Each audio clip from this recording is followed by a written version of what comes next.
Just want to do a quick midterm review of my 2021 KTM 250 SX trail conversion.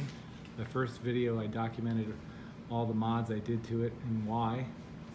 Basically, to recap, bigger tank, 18-inch rear tire, steely flywheel weight, kickstand, trail tech odometer. Then all the guards that I've been running on my 2015 Husky TE 250.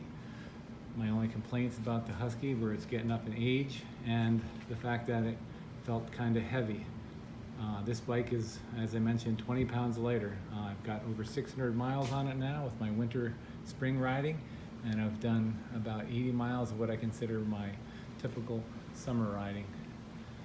Yesterday I got to swap between the two and definitely could see the difference in the weight and the handling. My goals were met 100%. I have no reservations about doing this. I think it is probably the best bike for me because it got the lightweight that I wanted. Probably the lightest weight bike on the trail unless you run into a 125 two-stroke. And it handles great. The gearbox is great, even though first is a little higher than the Husky. It makes me able to handle some of the slow speed stuff once you get going and stay in first gear instead of having to shift like on the Husky. Then sometimes I got to shift back down to first and kind of toggle between the two. This one allows for me to pull more once I get going, so a little more clutch usage, but that's not a big deal. And I've used it in some high-speed bend riding with the desert, high desert, and it was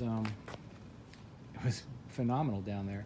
Just blew away the Husky. The forks, the air forks, allows me to attack things at speed that I couldn't prior. The smart carb has been flawless once I've got it dialed. It did come from the factory a little bit rich, and so I fouled a couple plugs because I made it richer to begin with, and now I've got it leaned out and it's perfect. I added the steely flywheel weight at the very end as the last mod to get it to chug at a lower speed.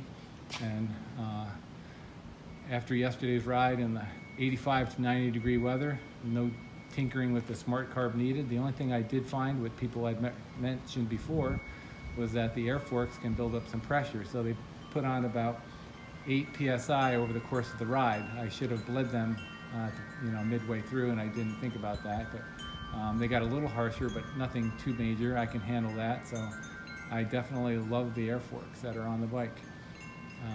If you got any questions, you can just send me in the comments below, and I'll answer it as best I can. But I think this is definitely the best trail bike that I've ridden. And as you can see, I've got my little sticker I made, the TPI Assassin, poking fun at KTM for making their best trail bike and making it a motocross bike and missing out on a lot of sales to guys. But it's an easy enough convert to do, and it still ended up being cheaper than the TPI, and it's at least 10 pounds lighter. And I will put this bike up against any TPI bike out there as far as handling and trail riding. It's that great.